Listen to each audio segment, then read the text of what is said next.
আমাৰ দ্বিতীয়টো পৰ্যায়ত আমি আৰম্ভ কৰিছিলোঁ নলবাৰীৰ পৰা আৰু আজি আহি উপস্থিত হৈছোঁ বজালী আৰু বজালীটো আমি সেই একেটা উদ্দেশ্য লৈ আজি ইয়াতে দুখনকৈ আমি সভাত বহিম এখন আমাৰ জিলা প্ৰশাসনৰ লগত আমি এতিয়া বহিম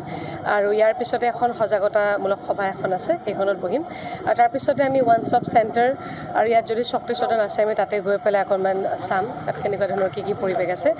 আৰু মূলতঃ আমি মহিলা সুৰক্ষা নিশ্চিতকৰণৰ কাৰণে এই যাত্ৰা আৰম্ভ কৰিছিলোঁ আৰু মাননীয় মুখ্যমন্ত্ৰী মহোদয়ক কৃতজ্ঞতা জনাই এই যাত্ৰাটো আৰম্ভ কৰিছিলোঁ বহু বিবাহ ৰোধৰ ক্ষেত্ৰত বা শক্তিশালী পদক্ষেপৰ ক্ষেত্ৰত আৰু হেল্পলাইন নম্বৰ 181 এই নাম্বাৰটো লৈ পেলাই যাতে প্ৰত্যেকগৰাকী মহিলাই তৎকালীনভাৱে পাব পৰা এটা যাতে অস্ত্ৰ এটা তেওঁলোকে পায় গতিকে সেই নাম্বাৰটো লৈ আৰু বিশেষতভাৱে মহিলাসকলে প্ৰত্যেকগৰাকী মহিলাই যাতে যিসকলে নিৰ্যাতনত ভুগি আছে অথবা হতাশাত ভুগি আছে অথবা তেওঁলোকে কোনো ধৰণৰ তেনেকুৱা এটা সঁহাৰি পাব পৰা এটা আমি নক কৰিব পৰা এটা জেগা পোৱা নাই তেওঁলোকে গতিকে আমি ভাবোঁ যে তেওঁলোকৰ কাৰণে এটা আমি সাহস হ'ব বিচাৰিছোঁ সাৰথি হ'ব বিচাৰিছোঁ আৰু কোনো মহিলাই যাতে কেতিয়াও যাতে আত্মহত্যাৰ কথা চিন্তা নকৰে পুৰুষেই হওক বা মহিলাই হওক মই বিশেষকৈ মহিলা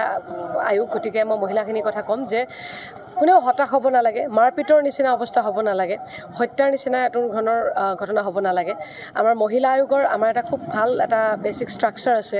যে জিলাসমূহত আমাৰ মহিলা কোষ আছে সেইখিনি শক্তিশালী কৰাৰ ক্ষেত্ৰত আজি আমি ইয়াতে বহিম ব্লক পৰ্যায়ত আমাৰ এটা মহিলা কোষ আছে সেইখিনি আমি শক্তিশালী কৰাৰ ক্ষেত্ৰত আমি ইয়াতে বহিম এতিয়া গতিকে বিভিন্ন ধৰণৰ বিষয়খিনি লৈ পেলাই আমি ডিছকাশ্যন কৰিম আশা ৰাখিছোঁ যে বিশ্বাস যাত্ৰাই আমাৰ মহিলাসকলৰ মাজত আমি যিটো উদ্দেশ্যলৈ আগবাঢ়িছোঁ যে ভৰসা ৰাখক বিশ্বাস ৰাখক গতিকে সেই সূত্ৰে তেখেতসকলে নিশ্চিতভাৱে আমাক ওপৰত ভৰসা ৰাখিব নিৰ্বাচনৰ সমাগত যিহেতু আপুনি বিধায়িকা হিচাপে নিৰ্বাচিত হৈ আছে যিকোনো খবৰৰ বাবে যোগাযোগ কৰক 7099017330 লগতে 7099017110 নম্বৰত